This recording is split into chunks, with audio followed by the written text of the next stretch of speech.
Hello everyone, कैसे हैं आप सब लोग। आज हम करेंगे 8 जुलाई के इम्पॉर्टेंट करंट अफेयर्स। और साथ ही साथ मैंने कल आपको बताया था कि अभी जो हमारे कैबिनेट मिनिस्टर्स हैं वो काफ़ी सारे चेंज हुए हैं, काफ़ी सारी रीशफलिंग हुई है।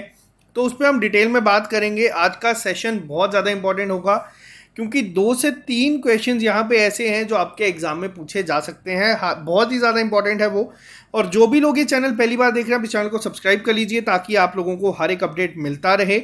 और साथ ही साथ आप इस वीडियो को लाइक ज़रूर कर दीजिए करें ताकि हम लोगों को भी मोटिवेशन मिले आप लोगों के लिए बेस्ट कंटेंट यहाँ पे लेके आने के लिए। तो चलिए स्टार्ट करते हैं आज का सेशन बिना ज़्यादा टाइम वेस्ट किए। सबसे पहला क्वेश्चन और सबसे ज़्यादा इंपॉर्टेंट क्वेश्चन आज का ये है। अभी हाल ही में सेंट्रल गवर्नमेंट ने एक नई मिनिस्ट्री जो है उसे लॉन्च किया है या उसे बनाया है। किसके लिए? To strengthen cooperation movement. अब ये आप लोगों का जो असिस्टेंट रजिस्ट्रार का एग्ज़ाम है ARC का, कोऑपरेटिव सोसाइटीज़ का, उसके लिए भी काफ़ी ज़्यादा इंपॉर्टेंट है। तो इस मिनिस्ट्री का नाम क्या रखा गया है? तो इस मिनिस्ट्री का नाम रखा गया है मिनिस्ट्री ऑफ कोऑपरेशन। पहला पॉइंट सबसे ज़्यादा इंपॉर्टेंट है। दूसरा, यहाँ पे एग्जाम में क्वेश्चन बनता है कि इसके हेड कौन होंगे। तो इसके हेड होंगे आपके अमित शाह जी। तो वो अभी हाल ही में हमारे होम मिनिस्टर भी हैं।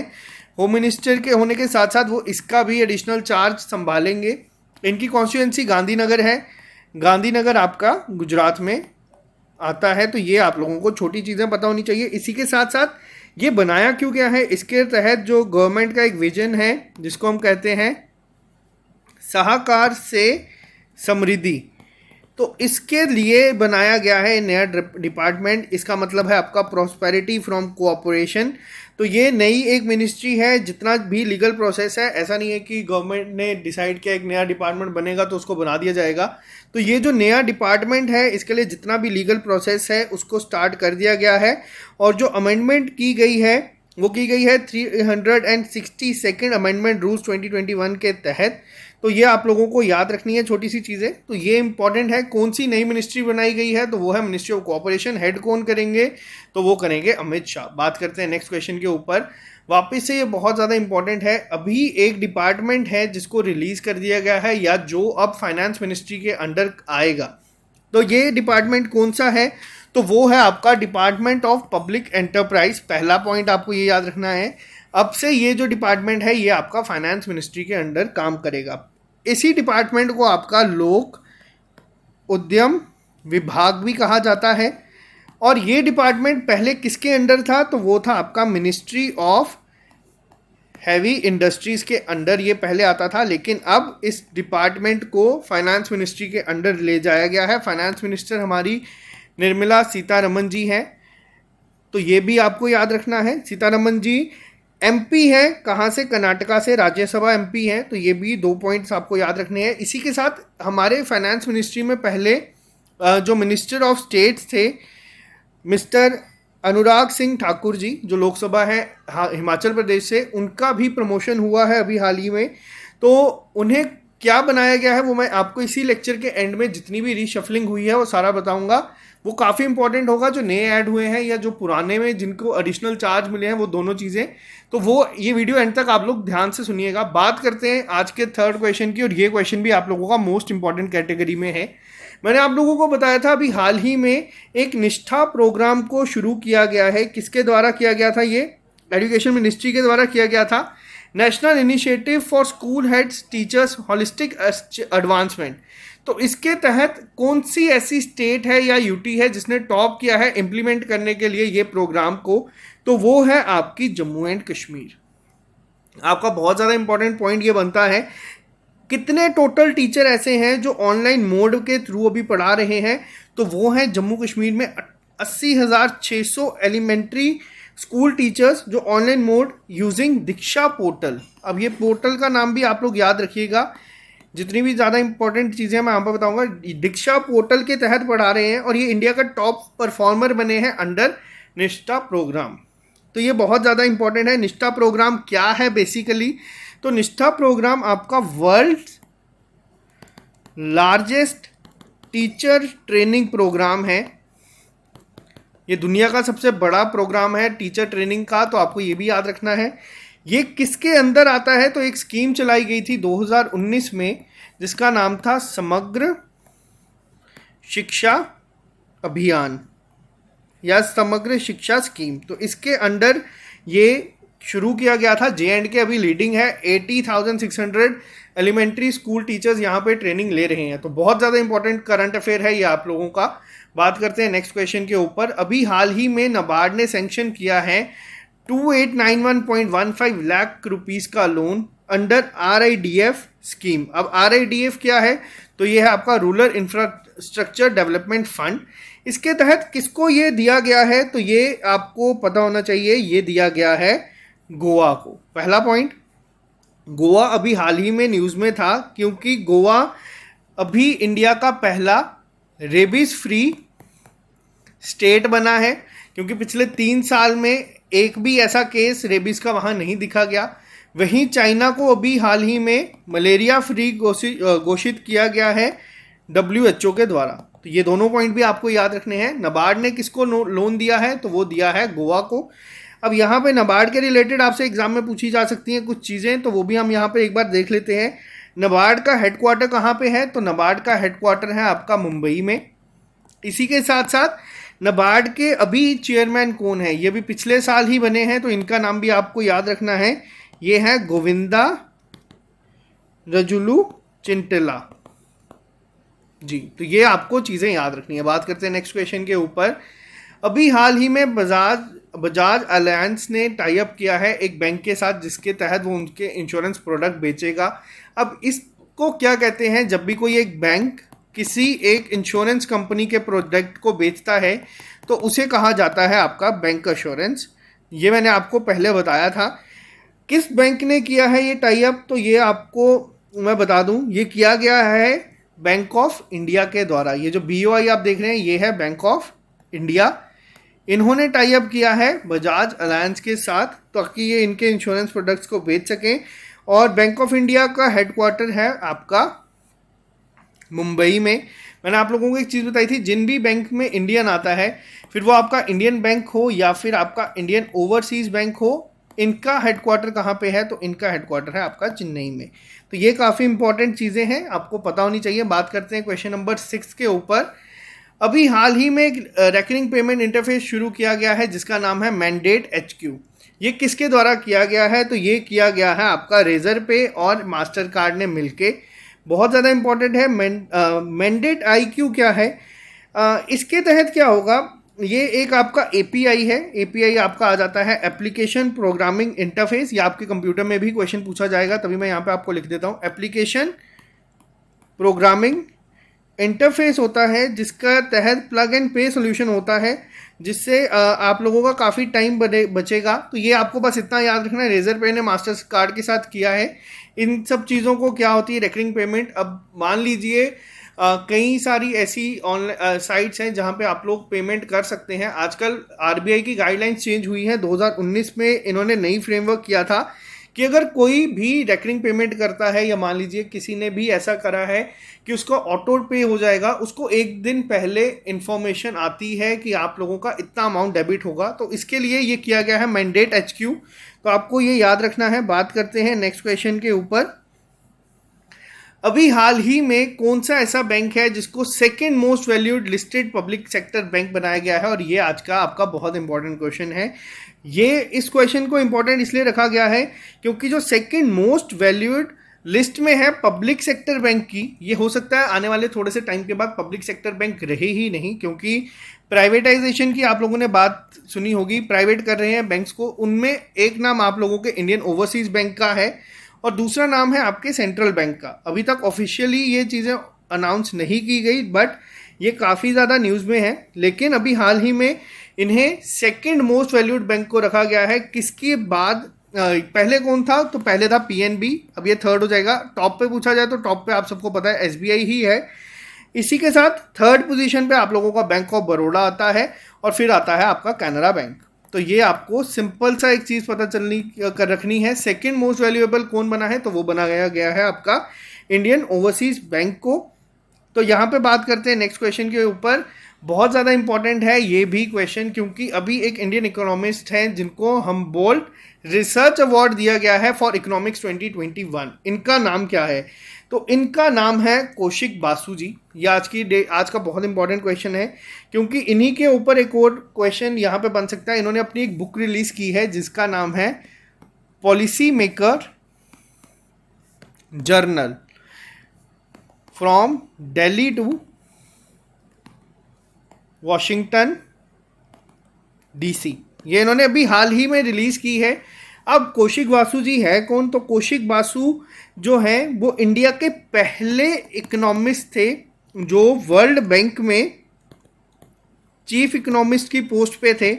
तो ये तो आपको नाम से भी याद हो जाएगा, और जो अवार्ड दिया गया है इकोनॉमिक्स के लिए ये भी आपको याद रखना है। पहले थे, बहुत ही ज़्यादा इन्होंने काम किया है हमारे यहाँ पे इकोनॉमी को सुधारने के लिए। तो आपको सिर्फ इतना याद रखना है, कौशिक बासु ने जो बुक लॉन्च की है ये भी आपसे एग्जाम में डायरेक्ट पूछा जा सकता है, क्योंकि ये न्यूज़ में है और इन्होंने बुक भी अभी आज ही लॉन्च की है। इसीलिए कौशिक बासु आपको दोनों याद रखना है। अवार्ड किसको मिला है? ये रिसर्च अवार्ड दिया गया है कौशिक बासु को, और इनकी जो बुक है यहाँ पे पॉलिसी मेकर जर्नल, ये दोनों चीज़ें आपको याद रखनी है। बात करते हैं क्वेश्चन नंबर 9 पे। अभी हाल ही में institute of chartered accountants of India इन्होंने एक अपनी मोबाइल ऐप लॉन्च की है सीए डे के दिन। सीए डे कब होता है? सीए डे होता है 1 जुलाई को, मैंने आप लोगों को बताया था। तो इन्होंने जो ऐप को लॉन्च किया है उसका नाम क्या है? तो उस ऐप का नाम है institute of chartered accountants of India board of studies, यानी कि ICAI-BOS। तो ये आपको याद रखना है। इसी के साथ साथ जो बोर्ड ऑफ BOS की फुल फॉर्म भी आपको याद रखनी है। एग्जाम में हो सकता है आपसे यही इसी तरीके से पूछा जाए। तो इसकी फुल फॉर्म है आपकी बोर्ड ऑफ स्टडीज। तो ये आप लोगों का लॉन्च किया गया था 1 जुलाई के दिन। बात करते हैं नेक्स्ट क्वेश्चन के ऊपर। मत्स्य सेतु जो है एक्वा फार्मर्स के लिए किसने लॉन्च किया? ये क्वेश्चन आपका आज वापस से आज के सेशन में बहुत ज़्यादा इंपॉर्टेंट क्वेश्चन आप लोगों को देखने को मिलेंगे। मत्स्य सेतु जो किया गया है लॉन्च, ये किया गया है आपके गिरिराज सिंह के द्वारा। गिरिराज सिंह कौन है? तो ये है fisheries, animal husbandry and dairying के मिनिस्टर। इन्होंने ये किया है जिसके तहत जो आप लोगों का फ्रेश वाटर एक्वा कल्चर है उसको, उसमें जो टेक्नोलॉजीज यूज़ होती हैं उसको एक्वा फार्मर्स तक पहुंचाया जाए। तो ये मत्स्य सेतु ऐप को लॉन्च किया गया है। दूसरी चीज़ आपसे यहाँ पे पूछी जा सकती है कि एक्वा कल्चर पे इंडिया का क्या रैंक है? एक्वा कल्चर में इंडिया का रैंक है 2nd ऑल ओवर वर्ल्ड। और अगर आपसे पूछा जाए टॉप पे कौन है या सबसे ज़्यादा एक्वा कल्चर कहाँ पे इस्तेमाल करते हैं लोग टेक्नोलॉजी या हर एक चीज़ में, तो वो टॉप किया गया है चाइना के द्वारा। ये दो चीज़ें तो ये आपको याद रखना है। अगर हम बात करें फिशरी प्रोडक्शन में इंडिया का रैंक क्या है? फिशरी प्रोडक्शन में इंडिया का रैंक है आपका 3rd दुनिया में। और इंडिया की कौन सी ऐसी स्टेट है, ये पिछले साल का करंट अफेयर है, ये आप लोगों के लिए होमवर्क रखता हूँ। ऑप्शंस में आपको दे देता हूँ। तमिलनाडु या वेस्ट बंगाल में से कौन सी ऐसी स्टेट है जो सबसे ज़्यादा फिशेस को वहाँ से प्रोड्यूस करती है? तो ये आपको कमेंट बॉक्स में लिख के बताना है। बात करते हैं क्वेश्चन नंबर 11 के ऊपर। एक और इम्पॉर्टेंट क्वेश्चन है, क्योंकि ओलंपिक गेम्स आप लोगों की सामने है। ओलंपिक गोल्ड मेडलिस्ट थे इंडिया के केशव दत्त जी, जिनका निधन हुआ है। ये कौन से स्पोर्ट्स से रिलेटेड है? अब अगर आप लोगों ने स्पोर्ट्स में थोड़ा ध्यान से देखा है तो आप लोगों को ये चीज़ थोड़ा स्ट्राइक भी कर लेगी, क्योंकि इंडिया की तरफ से गोल्ड मेडल इंडिविजुअली जीतने वाले सबसे पहले कौन थे, तो वो भी आप लोगों को बताना है। मैं नहीं बताऊंगा यहाँ पे आंसर आप लोगों देखते हैं कितना नॉलेज है। तो ये जो स्पोर्ट्स से रिलेटेड थे वो थे हॉकी, क्योंकि इंडिया ने लगातार 5 हॉकी में ओलंपिक मेडल जीता, अगर मैं गलत नहीं हूँ तो ये हॉकी के प्लेयर थे, इनका निधन हुआ है। इसी के साथ साथ एक और न्यूज़ मैं आपको इम्पोर्टेंट बता देता हूँ। अभी जो एशियन फुटबॉल फेडरेशन कन्फेडरेशन के द्वारा बात की गई है 2022 का जो आप लोगों का वुमेन एशिया कप होगा फुटबॉल में, वो कहाँ पे खेला जाएगा? पहले तो आपको पता होना चाहिए होस्ट इंडिया है। जो सिटीज़ थी उनको चेंज किया गया है। अब जो होस्ट करेंगी वो होंगी आपकी मुंबई और पुणे। पहले कौन सी सिटीज़ थी जहाँ पे कहा गया था होगा? वो थी आपकी भुवनेश्वर और अहमदाबाद, लेकिन अब ये चेंज कर दी गई हैं। आपको अब याद रखना है लेटेस्ट होस्ट कौन सा है, तो वो है मुंबई और पुणे, जहाँ पे आप लोगों का विमेन एशिया कप फुटबॉल में खेला जाएगा। तो ये बहुत इंपॉर्टेंट है, आप लोगों को याद रखना है। बात करते हैं नेक्स्ट क्वेश्चन के ऊपर। ये आज का आप लोगों का वापस से एक और बहुत ज़्यादा इंपॉर्टेंट क्वेश्चन है, क्योंकि आपके JNK से रिलेटेड है। और एक ओबिचुरी आपको याद, ये तो सभी को पता होगी, दिलीप कुमार बहुत फेमस एक्टर थे, उनका निधन हुआ है। अब यहाँ पे हम बात करते हैं जम्मू कश्मीर के जो LG हैं मनोज सिन्हा जी, इन्होंने हाल ही में एक प्रोग्राम लॉन्च किया है इंजीनियरिंग एंड अदर ग्रेजुएट्स के लिए। उस प्रोग्राम का नाम क्या है? तो उस प्रोग्राम का नाम है आपका LGSDF। तो ये जो प्रोग्राम है इसकी फुल फॉर्म क्या है? तो वो है आपके lieutenant governor sustainable development fellowship. अब ये वर्ड का ध्यान देना, फेलोशिप क्या है यहाँ पे जो की गई है, ये बेसिकली जितने भी इंजीनियरिंग है, मैनेजमेंट है या अदर ग्रेजुएट्स हैं उनके लिए करी गई है शुरुआत, जिसमें जो आपको याद रखनी है, मैं आपको JNK का सारा डिटेल में बता देता हूँ। इसमें जो टीम बनाई गई है उसमें 3 मेंबर की कमेटी है, जिसमें एक तो आपके जो IIT जम्मू से अगर हम बात करें, IIT जम्मू के जो हेड हैं या डायरेक्टर हैं वो होंगे। अभी हाल ही में कौन है उनके नाम भी मैं आपको बता देता हूँ। इनका नाम है मनोज सिंह गौर जी। और दूसरे जो होंगे वो हैं हमारे चीफ सेक्रेटरी JNK के, और तीसरे होंगे प्रिंसिपल सेक्रेटरी हमारे JNK से। तो ये जो 3 हैं, ये तीनों की एक टीम बनाई गई है। अब इस फेलोशिप के पीछे एम क्या है, अगर हम बात करें कि ये फेलोशिप शुरुआत करने का मकसद क्या है, तो ये जो एम है वो ये किया गया है, जितने भी अपॉर्चुनिटीज़ हैं, जो यंग प्रोफेशनल्स हैं जो गवर्नमेंट प्रोग्राम्स को इम्प्रूव करने में हेल्प करना चाहते हैं, जितने भी हमारे अभी आप लोगों ने देखा है कि काफ़ी सारे गवर्नमेंट प्रोग्राम्स आते हैं, तो जो उनको एफिशिएंट ट्रांसपेरेंट तरीके से और काफ़ी ज़्यादा कोशिश की जाएगी इन गवर्नमेंट प्रोग्राम्स को एडवांस तरीके से करने के लिए ये एक फेलोशिप शुरू की गई है। अब इसमें कौन कौन लोग होंगे जो आ सकते हैं, तो जो एक बेसिकली अब मैं यहाँ पे आपको सिंपल लैंग्वेज में बताता हूँ। अभी आप लोगों ने देखा कि हमारे गवर्नमेंट प्रोग्राम्स काफ़ी ज़्यादा आए हैं, तो इसमें कोशिश की जाएगी जो यंग लोग हैं उनको लेके आए जाएंगे, उनको बताया जाएगा, इनसाइट्स दिखाई जाएंगी कि पॉलिसीज़ कैसे बनती हैं, कैसे इम्प्लीमेंट होती हैं, उनकी एडवाइस ली जाएगी। और जो गैप रहता है सबसे बड़ा कि पॉलिसी इम्प्लीमेंटेशन में, कि पॉलिसी बना दी जाती है लेकिन उसको इम्प्लीमेंट करने में काफ़ी टाइम लग जाता है, इस गैप को कम करने के लिए उनकी हेल्प ली जाएगी। अब कौन से लोग हैं जो इसमें सिलेक्ट होंगे, तो एनुअल बेसिस में मैं आपको बता दूं, एनुअल बेसिस में 10 स्कॉलर्स ऐसे होंगे, या फिर हम बात करें ग्रेजुएट्स होंगे जो IIT जम्मू से होंगे, या फिर जो हमारे IIM से होंगे, जो अभी IIM जम्मू खुला है, NIT श्रीनगर, या फिर जो अदर इंस्टीट्यूट से, नेशनल इंस्टीट्यूट से, या जो लोगों का रैंक गेट में क्वालिफाइड है वो लोग होंगे, गेट वाले भी होंगे, मैट वाले भी होंगे। तो इनमें से सिलेक्ट किए जाएंगे हर साल 10 लोग। तो ये लोग हेल्प करेंगे और इनको पर मंथ 60,000 रुपये एज अ फेलोशिप दी जाएगी। तो ये काफ़ी इंपॉर्टेंट है, आपको ये प्रोग्राम का नाम याद रखना है। जितनी भी डिटेल थी मैंने आपको यहाँ पे बता दी है। LGSDF प्रोग्राम को लॉन्च किया गया है। तो इसी के साथ हौसला मैंने आपको बताया है, ये किसके लिए है, ये किया गया है वुमेन एंटरप्रेन्योरशिप के रिलेटेड। बैक टू विलेजेस किया गया है, जो यूथ है हमारे विलेज एरिया का 50,000 यूथ को कहा गया है, ट्रेनिंग दी जाएगी कि वो अपना गुजारा कर सके। और जो ऑप्शन नंबर C है, ये तीनों आपको याद रखने, आपसे एग्जाम में ज़रूर इनमें से कोई ना कोई क्वेश्चन पूछा जाएगा। तो ये आज का आपका मोस्ट इंपॉर्टेंट क्वेश्चन बनता है। इसी के साथ अभी हाल ही में काफ़ी सारे मिनिस्टर्स जो हैं वो चेंज हुए हैं, उनकी जगह काफ़ी सारे नए मिनिस्टर्स जो हैं वो आए हैं। तो ये मैं आपको एक ओवरव्यू दे देता हूँ। सबसे पहले तो आपको पता है कि नरेंद्र मोदी जो हैं वो हमारे प्राइम मिनिस्टर हैं। इनके साथ साथ ये कौन कौन सा चार्ज संभालते हैं, तो personnel, ministry of personnel public grievances, pensions, atomic energy, space, all important policy issues and all other portfolios not allocated to any minister. तो ये सारा हमारे जो नरेंद्र मोदी जी हैं प्राइम मिनिस्टर वो संभालते हैं।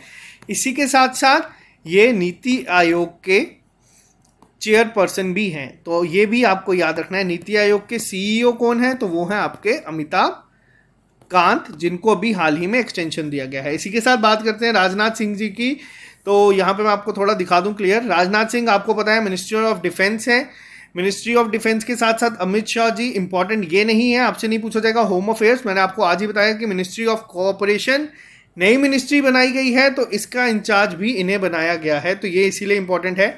नितिन जयराम गडकरी जी को बनाया गया है road and transport highways minister. अभी तक आप लोग देखते आ रहे हैं कि इनके साथ एमएसएमई भी लिखा जाता है, बट वो चार्ज अब इनसे ले लिया गया है, वो एक नए बनाए गए हैं। तो आपको अब सिर्फ नितिन गडकरी को याद रखना है जो रोड ट्रांसपोर्ट हाईवे मिनिस्टर हैं, लेकिन इन्होंने एक प्राकृतिक पेंट जो है उसके ब्रांड एम्बेसडर ये खुद बने हैं।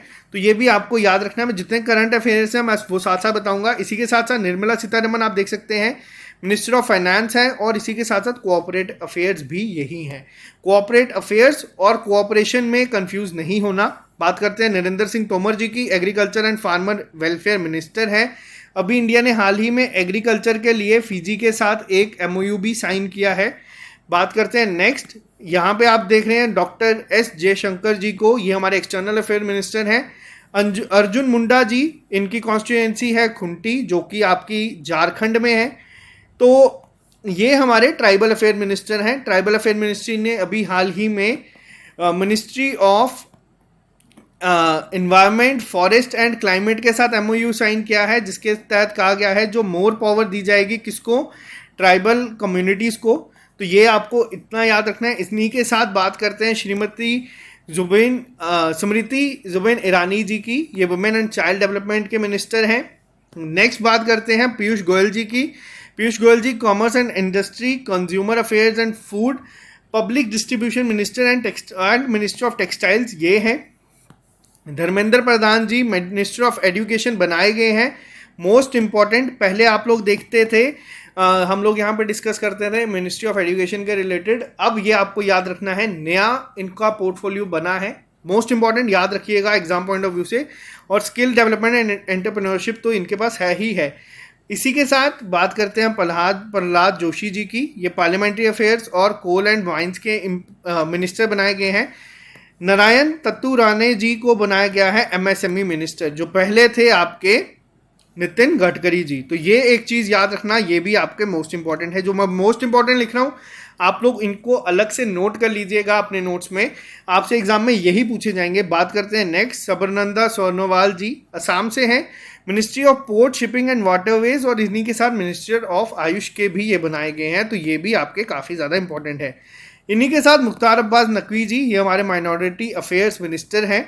बात करते हैं नेक्स्ट पे, डॉक्टर वीरेंद्र कुमार को बनाया गया है सोशल जस्टिस एंड एम्पावरमेंट का मिनिस्टर। इनसे पहले कौन थे, इनसे पहले थे थेवारचंद जी गहलोत जी। अब आपको बताना है थेवारचंद गहलोत एक जगह के गवर्नर अपॉइंट हुए हैं, तो आपको ये बताना है कि वो कौन सी स्टेट है। तो ये भी आपके एग्जाम के लिए उतने ही इंपॉर्टेंट है जितने की डॉक्टर वीरेंद्र कुमार। तो ये आपको याद रखने हैं। वापस से गिरिराज सिंह, मैंने अभी आपको बताया रूरल डेवलपमेंट एंड पंचायती राज इनको मिला है।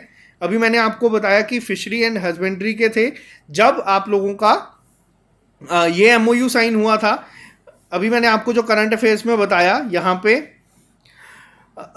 जो मैंने अभी आपको, एक सेकेंड रुकिए मैं आपको थोड़ा बता देता हूँ वापस से। जो मैंने आपको मत्स्य सेतु बताया है तब तक गिरिराज सिंह थे, लेकिन अब ये चेंज हो चुके हैं।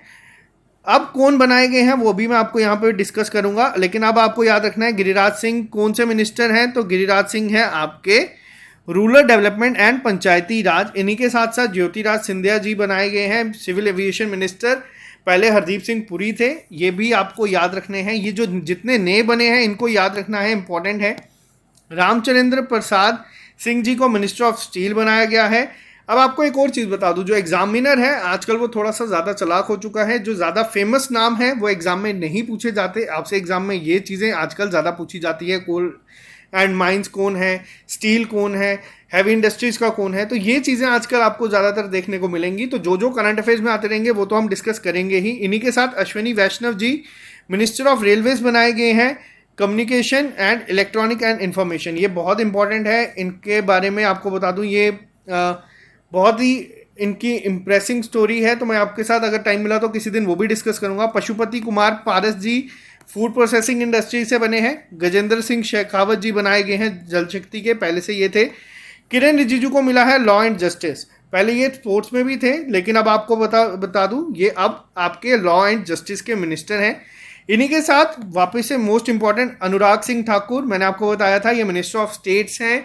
हमारे फाइनेंस डिपार्टमेंट में, लेकिन अब इनका जो चार्ज है वो हो गया है आपका इंफॉर्मेशन एंड ब्रॉडकास्टिंग और ministry of youth affairs and sports. तो मोस्ट इंपॉर्टेंट है, यंग है ये, तो इनको आप याद रखिए। बात करते हैं नेक्स्ट, जी किशन रेड्डी जी को दिया गया है minister of culture, tourism and development of north eastern region. North eastern region पहले आपके जितेंद्र सिंह के पास था, जो हमारे जम्मू एंड कश्मीर से हैं, बट अब ये चार्ज दिया गया है जी किशन रेड्डी जी को। पुरुषोत्तम रूपाला जी को दिया गया है फिशरीज, एनिमल एंड डेयरिंग का चार्ज। तो ये आपका मोस्ट इंपॉर्टेंट है। पहले गिरिराज सिंह के पास था, लेकिन अभी मैंने आपको बताया गिरिराज सिंह जो हैं वो बन चुके हैं आपके rural development and minister of Panchayati Raj. लेकिन जब तक आप लोगों का अनाउंस हुआ था मत्स्य सेतु ऐप, तब तक वही थे। इन्हीं के साथ साथ हैवी इंडस्ट्री के बनाए गए हैं महेंद्र नाथ पांडे जी। हैवी इंडस्ट्री से अभी एक डिपार्टमेंट को हटाया गया है। मैंने लेक्चर की स्टार्टिंग में आपको बताया, आप लोगों को बताना है कि वो कौन सा डिपार्टमेंट है जो फाइनेंस मिनिस्ट्री में आएगा। भूपेंद्र यादव जी को बनाया गया है environment, forest and climate change के मिनिस्टर और लेबर एंड एम्प्लॉयमेंट के। फॉरेस्ट मिनिस्ट्री ने अभी मैंने आपको बताया किसके साथ, मिनिस्ट्री ऑफ ट्राइबल अफेयर्स के साथ, जिसके मिनिस्टर आप लोगों के अर्जुन मुंडा है, उनके साथ मिलकर एमओयू साइन किया है।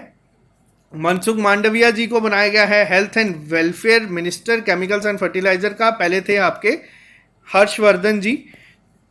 तो अब आपको पहले जो याद किए थे वो भूलने पड़ेंगे, अब आपको ये याद रखना है। इन्हीं के साथ साथ हाउसिंग एंड अर्बन के साथ जो इनको चार्ज दिया गया है वो दिया गया है पेट्रोलियम एंड नेचुरल गैस का, हरदीप सिंह पुरी जी को।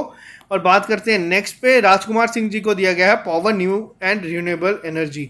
तो ये आप लोगों के लिए थे मोस्ट इंपॉर्टेंट। मैं ये हमारे टेलीग्राम ग्रुप पे और इंस्टाग्राम हैंडल पे अलग से पोस्ट कर दूंगा, ताकि आप लोगों को ये याद रहे। जैसे जैसे करंट अफेयर्स आएंगे मैं आप लोगों को ये बार बार रिपीट करके बताते रहूँगा, ताकि आप लोगों को सब के सब याद हो जाएं।